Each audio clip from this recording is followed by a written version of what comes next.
Cricket से जुड़ी तमाम खबरें, वर्ल्ड रिकॉर्ड, आईसीसी रैंकिंग और आने वाली सीरीज के शेड्यूल से बाखबर रहने के लिए सब्सक्राइब करें बीओ ऑफिशियल चैनल को और दबाएं बेल के बटन को ताकि आप हमारी लेटेस्ट वीडियो सबसे पहले देख सकें। शुक्रिया।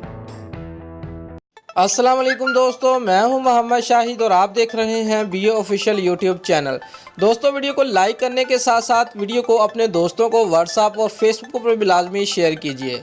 दोस्तों, जनूबी अफ्रीका के मायानाज बल्लेबाज हाशिम अमला अपने कैरियर के सबसे अहम इम्तिहान क्रिकेट वर्ल्ड कप 2019 के करीब पहुंच चुके हैं।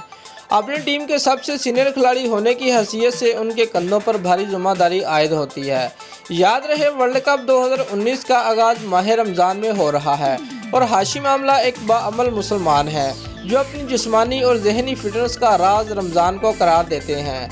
दोस्तों, वेस्ट इंडीज़ के खिलाफ मैच के बाद इंटरव्यू में उनका कहना था कि रोज़ा मेरी सलाहियतों में निखार के हवाले से मददगार साबित होता है। इस माह मुबारक का मुझे पूरा साल इंतज़ार रहता है क्योंकि ये साल का सबसे बेहतरीन महीना होता है। बहसीयत ओपनर हाशिम अमला की हालिया कारकर्दगी ज़्यादा मुतासर कुन नहीं थी, जिसकी वजह से टीम सेलेक्टर्स भी परेशान दिखाई दिए।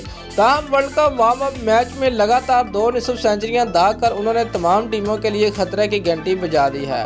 दोस्तों, हाशिम अमला ने 2012 में इंग्लैंड के दौरे के दौरान अव्वल के मैदान में जनूबी अफ्रीका की तारीख का सबसे बड़ा टेस्ट स्कोर 311 रन बनाया था।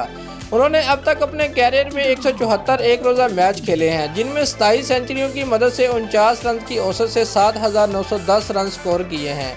उनका कहना था कि T20 और एक रोज़ा क्रिकेट में बहुत फ़र्क है। मैंने कोच के साथ 2 हफ्ते तरबियत के ज़रिए अपनी खामियों से निजात हासिल करने की कोशिश की है। जनूबी अफ्रीका की टीम पर तबसरा करते हुए उन्होंने कहा कि इसमें तजर्बाकार खिलाड़ी मौजूद हैं जिसका टीम को भरपूर फ़ायदा होगा। दोस्तों, अगर आपको हमारी ये वीडियो पसंद आई है तो लाइक और कमेंट लाजमी करें और हमारे चैनल को सब्सक्राइब करना मत भूलिए। शुक्रिया।